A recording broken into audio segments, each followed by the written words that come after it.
Friends, ఈ మధ్య కాలంలో చాలామంది ఎదుర్కొంటున్న సమస్య నిద్ర లేకపోవటం.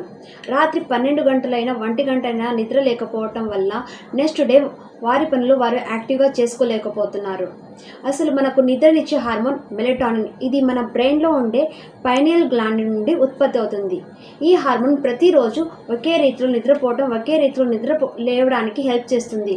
సాయంత్రం అవగానే మెలటోనిన్ హార్మోన్ ప్రొడక్షన్ పెరిగి మనకు నిద్రపోయే టైం వస్తుందని సిగ్నల్ ఇస్తూ ఉంటుంది. ఈ హార్మోన్ మన బాడీలో ఉండే సెల్స్ను డ్యామేజ్ కాకుండా హెల్ప్ చేస్తుంది. మన ఇమ్యూన్ సిస్టమ్ రెస్పాన్స్ను పెంచుతుంది. ఆడవాళ్ళలో మెన్స్ట్రువల్ సైకిల్ రెగ్యులేట్ అయ్యేటందుకు హెల్ప్ చేస్తుంది. అయితే కొన్ని కారణాల వల్ల మెలటోనిన్ హార్మోన్ ఉత్పత్తి సరిగ్గా జరగదు.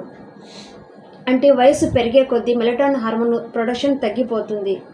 అంతేకాకుండా మనము నైట్ టైము టీవీ దగ్గర కానీ సెల్ ఫోన్స్ను కానీ ఎక్కువగా యూజ్ చేయటం వల్ల ఆ స్క్రీనింగ్ నుండి వచ్చే లైటింగ్ వల్ల మెలటోనిన్ హార్మోన్ ప్రొడక్షన్ తగ్గిపోతుంది. ఇంకా మనము ఒకవేళ స్ట్రెస్లో ఉంటే కార్టిసాల్ అనే హార్మోన్ స్ట్రెస్తో కూడుకొని ఉంటుంది. ఈ హార్మోన్ ఎప్పుడైతే పెరుగుతుందో మెలటోనిన్ హార్మోన్ తగ్గిపోతుంది. అయితే కొన్ని రకాల స్టెప్స్ ద్వారా మనం మెలటోనిన్ హార్మోన్ ప్రొడక్షన్ను పెంచుకోవచ్చు.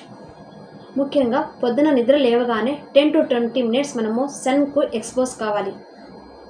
మనం బెడ్ టైంకు 90 minutes ముందు లైటింగ్ మనకు పడకుండా ఎక్స్పోజ్ కాకుండా మనము గ్లాసెస్ను యూజ్ చేయొచ్చు. రోజు ఒకే సేమ్ టైంలో నిద్రపోవటము, సేమ్ టైంలో నిద్ర లేయటము లాంటి రెగ్యులర్ సైకిల్ను పెంచుకోవాలి. ఈవెన్ వీకెండ్స్లో కూడా. ఇంకా మనము కెఫెన్ ఉండే ఫుడ్ ఐటమ్స్ను అవాయిడ్ చేయాలి. ఈ మంచి హెల్తీ డైట్ ఫుడ్ను మనము యూజ్ చేయాలి. మన బెడ్రూమ్స్ను సైలెంట్గా, కూల్గా, ప్లెజెంట్గా చేసుకోవాలి. కావాలంటే బ్లాక్ కర్టెన్స్ని యూజ్ చేసుకోవచ్చు. ఐ మాస్క్ను మనం యూజ్ చేసుకోవచ్చు. ఎప్పుడైతే రెగ్యులర్గా మనం మంచిగా నిద్రపోమో నార్మల్ పీపుల్ కంటే కొన్ని రెట్లు heart problems, diabetes, over weight problems ఎక్కువగా వచ్చే ఛాన్సెస్ ఉంటాయి.